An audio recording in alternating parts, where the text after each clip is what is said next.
stará hondička. Naštartovali sme ju prvýkrát.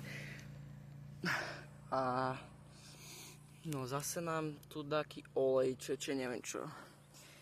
A ježišmarja. Hučí to strašne. Jako to sa nedá ani počúvať. To nemôžeš. Mohol som asi tatovi veriť, keď som to naštartoval. No nevadí. Nová sviečka to naštartovalo tak. Kabliky tam dám novú batériu, lebo tu robilo iba klik. Uvidíme, či túto bestiu zase naštartujeme.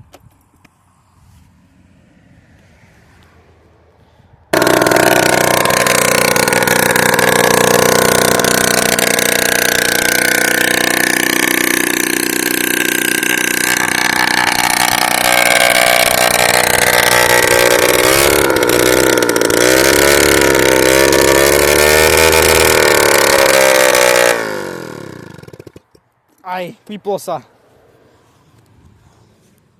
No, vyplo sa samo od seba. Toto je strašné. Ježišmária.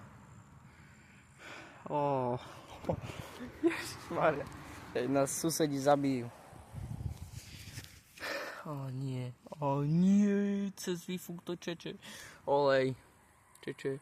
Cez výfuk. Aj, na odpis. Uvidíme. Čakajte. Takže je tam asi naštelovaný karburátor na maximum výkon, lebo takto by nemohla motorka určite robiť. Ježišmaria, no to hučí riadne. Čo vám na to povedať? No, už sa to nedalo naštartovať. Nevadí. Všade nám teče olej. Takže tak, nemotka od toho furt teče, ale nevadí. Ale sme naštartovali starú Hondu. To si myslím, že úspech. Takže od výfuku to tiež ide olej. Takže treba ten výfuk asi dať nový. A pri karburátore výfuk dať nový, si myslím. No, čo už.